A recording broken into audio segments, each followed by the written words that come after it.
Assalamualaikum warahmatullahi wabarakatuh. Selamat pagi dan salam sejahtera.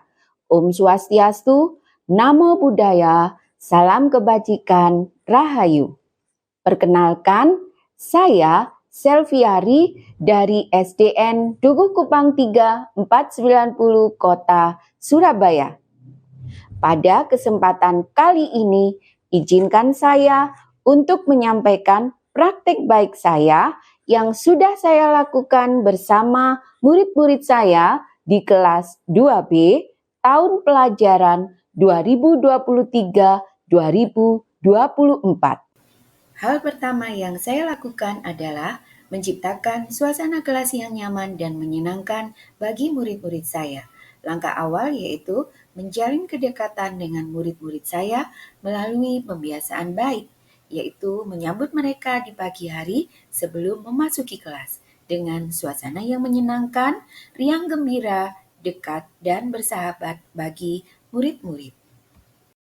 Tujuan pembelajaran yang akan dicapai pada pertemuan hari ini adalah bahasa Indonesia, memahami peran, pesan, atau informasi sumber yang mereka dapatkan dengan memanfaatkan potensi lingkungan atau sumber daya aset lingkungan sekolah sebagai sumber belajar peserta didik. Di awal pembelajaran, mereka, peserta didik, saya libatkan di dalam membuat kesepakatan kelas.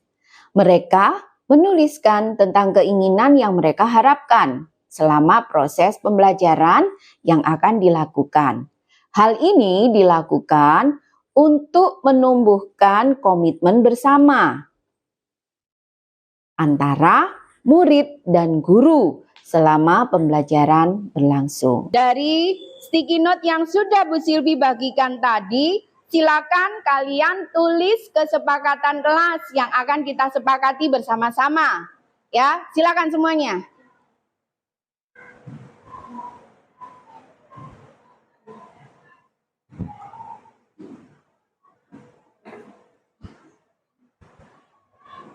Ditulis ya kesepakatan kelasnya apa.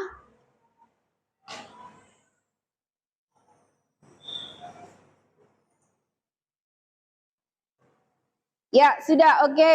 Sekarang perwakilan dari kelompok visual dulu atau kelompok Blueberry silakan maju, ditempelkan di depan sini.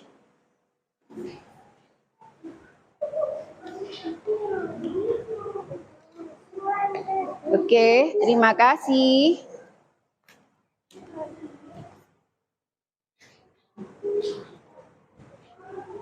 Oke, sekarang dari kelompok auditori.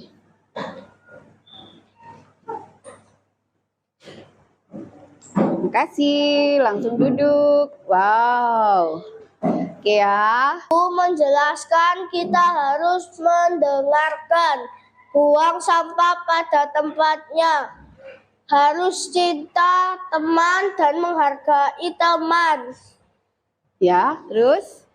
Harus tepat waktu, cinta damai sama teman, berkata sopan, berkata yang baik dan sopan.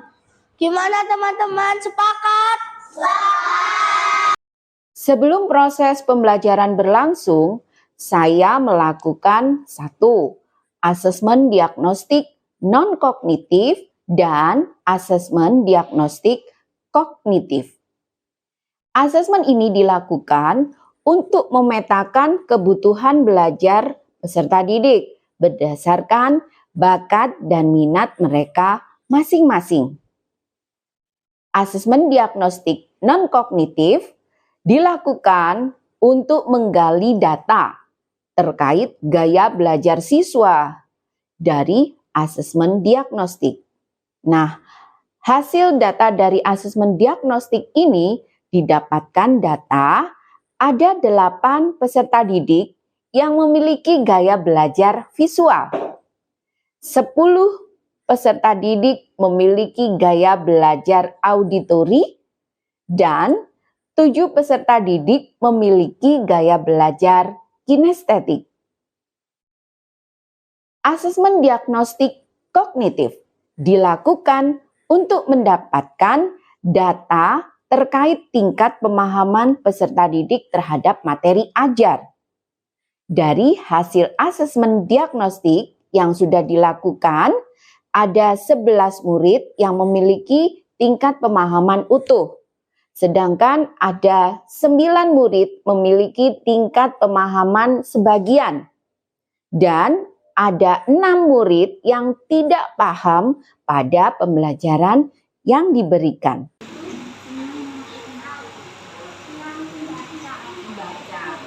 Membaca apa ya? Membaca buku komik. Komiknya tentang apa nih? Sepak bola. Komik tentang sepak bola apa lagi? Ensiklopedia. Oh bagus ya. Video. Oke. Ini ya, kita langsung ya membuat mani-mani. Kita ulang ya. Oke, semangat ya. Semangat belajar kan? Iya. Oke, Fer. Kalau di sini tadi udah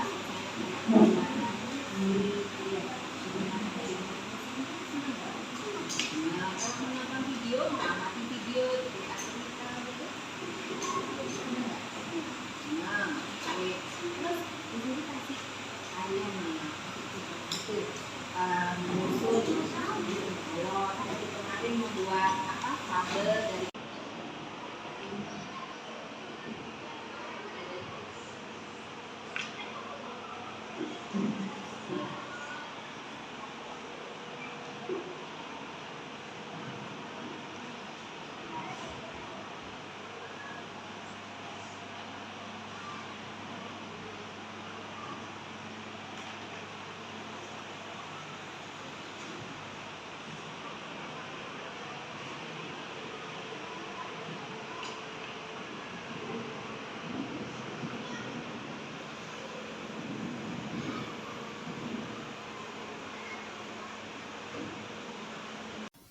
Berdasarkan asesmen yang sudah saya lakukan, maka saya membagi 3 kelompok pada kelas saya, yaitu 1 kelompok visual, 1 kelompok auditori, dan 1 kelompok kinestetik.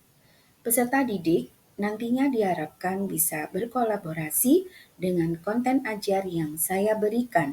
Selanjutnya, nanti juga diharapkan mereka bisa menyelesaikan atau membuat proyek-proyek yang saya berikan dengan kerjasama yang akan menjadi tugas akhir pembelajaran.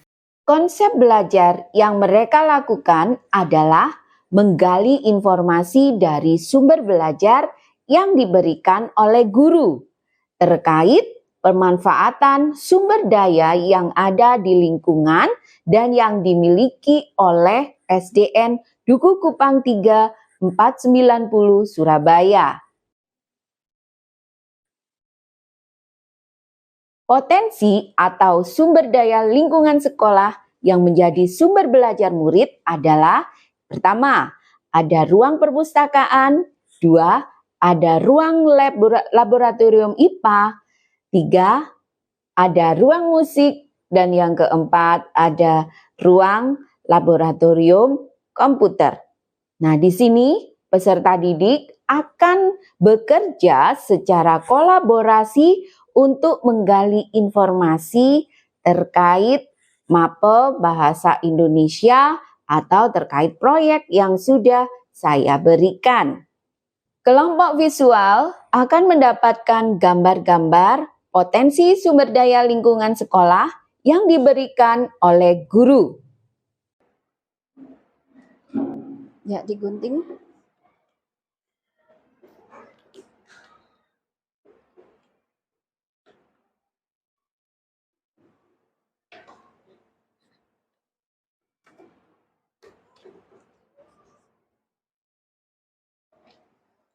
Ya, bagus ya. Mengguntingnya nanti agak dilebih sedikit ya, jadi nanti biar ditempelnya. Oke, bagus. Nanti dikasih isolasi yang banyak. Oke. Kelompok auditori mendapatkan sumber belajar berdasarkan audio podcast. Mereka diberikan arahan untuk membuat karya audio berupa podcast. Kelompok kinestetik akan diarahkan untuk mencari informasi di luar kelas berdasarkan denah yang diberikan oleh guru. Nah, ini adalah denah dari SDN Duku Kupang 3. Ini ada perpustakaan, ada musola, ya, ada ruang lab IPA, laman sekolah. Ya, nanti kalian ke sana. Oke, siap ya? Oke, silakan ke sana.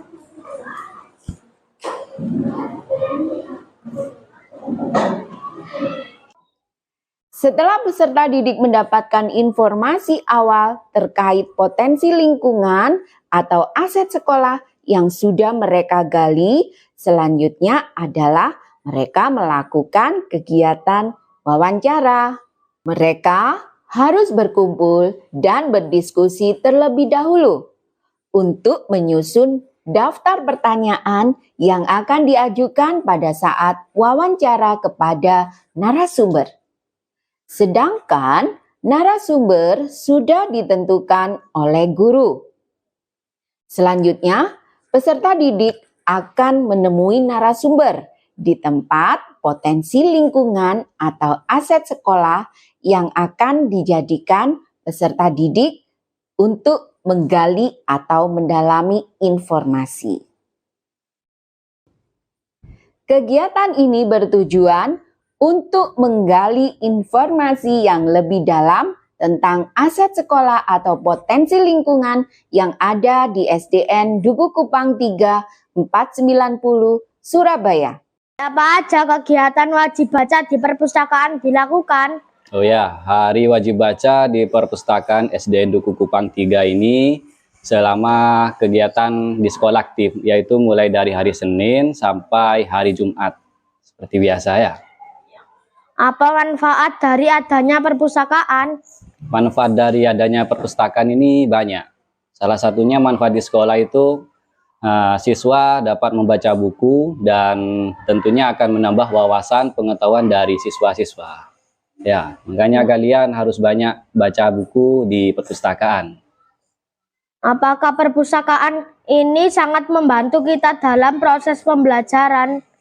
Oh ya, tentunya perpustakaan ini sangat membantu dalam proses pembelajaran. Ketika kalian membutuhkan buku yang ingin dicari atau yang berkaitan dengan buku pelajaran di kelas kalian, kalian bisa mencari di perpustakaan ini. Tentunya banyak macam-macam buku yang ada. Buku apa saja yang disediakan di perpustakaan? Sangat banyak bukunya, salah satunya ya buku ensiklopedia, buku cerita bergambar dan lain-lain. Nanti kalian bisa lihat-lihat sendiri, bisa baca-baca sendiri ya. Nanti kalian akan tahu buku apa saja yang ada di perpustakaan SDN Duku Kupang 3 ini. Apa saja yang ada di dalam laboratorium IPA? Banyak sekali ya. Ini alatnya ini. Ini namanya mikroskop. Ya. Apa? Namanya apa? Mikroskop. Mikroskop itu untuk melihat benda-benda ya yang tidak bisa dilihat dengan mata kita. Jadi bentuknya kecil sekali, mata kita tidak bisa lihat. Kalau pakai mikroskop bisa kelihatan besar ya. Terus itu kit-kit itu media-media itu anak-anak bisa melihat. Nanti ada alat-alatnya ini untuk melihat planet itu matahari anak-anak. Yang oranye itu matahari. Nah, itu ada planet-planet itu. Nah, yang ada cincinnya ini, nah, ini adalah planet Saturnus. Ya, nanti kalau belajar sama ibu guru IPA bisa tahu semua. Terus ada banyak di situ kit-kit. Ini rangkanya. Nih belajar tentang pencernaan. Di sini ada. Loh, ini hatinya, ini paru-parunya. Anak-anak bisa lihat semua. Bisa dibuka ini nanti. Loh, di sini ada lah, bisa dibuka. Nah, sini ada alatnya.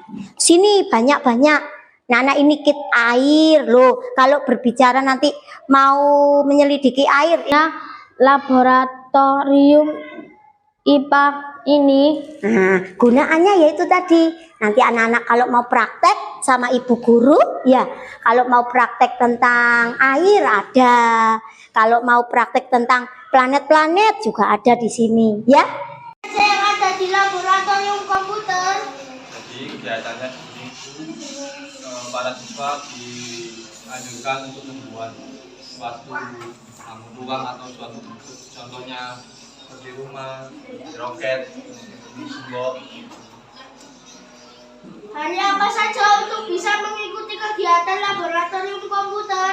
Untuk jadwal lab komputer mulai hari Kamis sampai Jumat diikuti oleh mulai kelas 4, 5, dan 6. Kelas berapa saja yang ada pelajaran laboratorium komputer?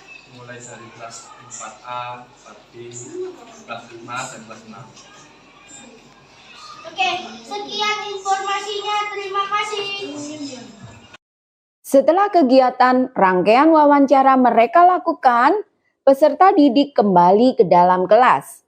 Kemudian, mereka melanjutkan mengerjakan tugas proyek berdasarkan pemahaman yang mereka dapatkan atau yang mereka peroleh setelah menggali informasi yang berhubungan dengan pemanfaatan aset sekolah atau sumber daya potensi lingkungan sekolah SDN Duku Kupang 3 490 Surabaya.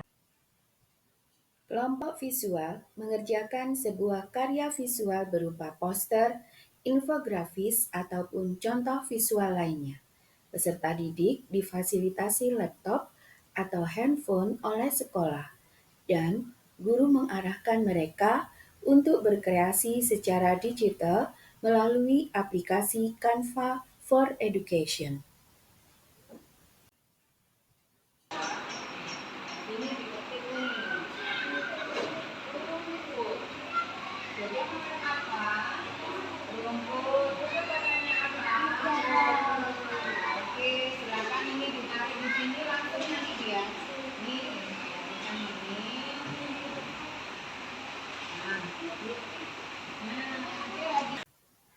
Kelompok auditori diberi arahan untuk mengerjakan sebuah karya melalui audio berupa podcast, yaitu tentang dongeng cerita fabel.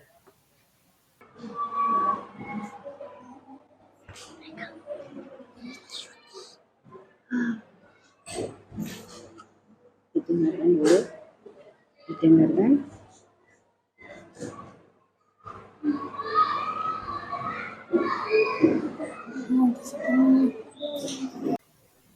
Kelompok kinestetik diberi arahan untuk membuat karya sederhana dari biji-bijian seperti dari biji kedelai dan dari rautan pensil.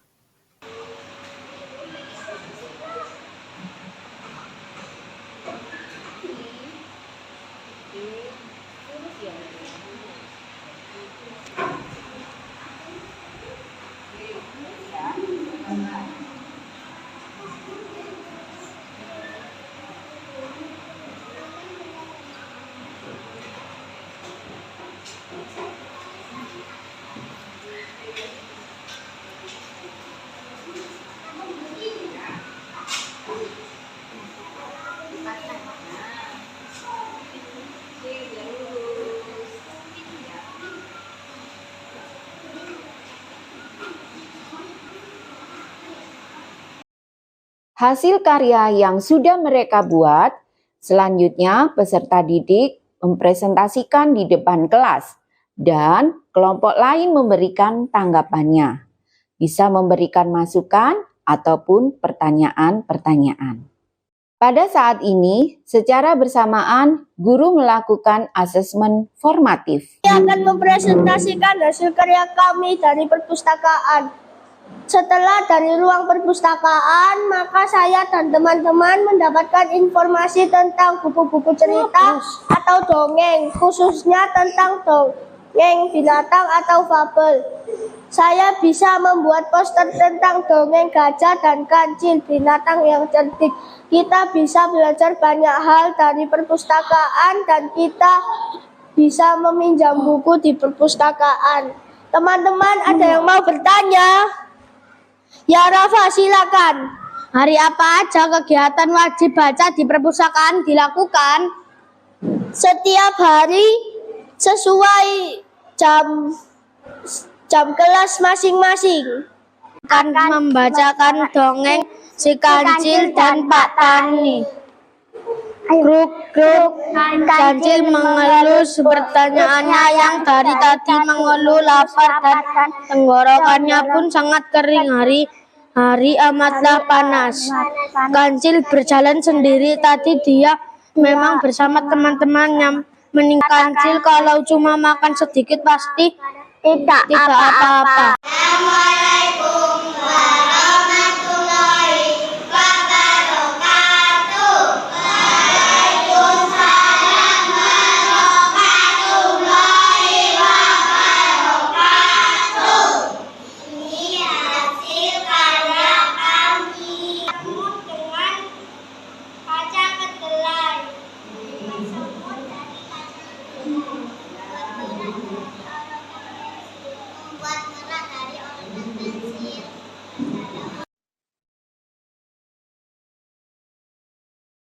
Kegiatan selanjutnya adalah refleksi pembelajaran. Refleksi pembelajaran ini dapat dilakukan dengan menggunakan metode tanya-jawab. Murid-murid yang diberikan kesempatan untuk menyampaikan perasaannya dan bisa juga menyampaikan pendapatnya terkait proses pembelajaran yang sudah mereka lakukan bersama-sama. Apa yang kalian rasakan setelah pembelajaran hari ini? Senang, Bu. Oke, senang, alhamdulillah. Kemudian kita juga bisa memetik beberapa manfaat dari pembelajaran kita hari ini. Apa manfaatnya? Saya, Bu. Iya, apa Vena? Manfaatnya kita bisa mengenali aset lingkungan sekolah kita. Iya, terima kasih. Tepuk tangan buat kalian semuanya. Di akhir pembelajaran dilakukan asesmen sumatif.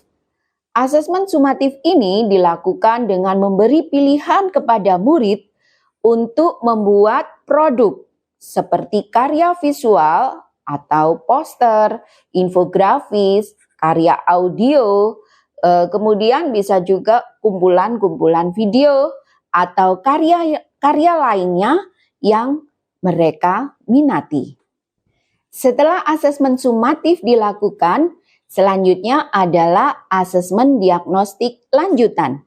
Hal ini dilakukan untuk lebih mengetahui gaya belajar dari peserta didik, minat maupun potensi-potensi yang ada dalam diri peserta didik.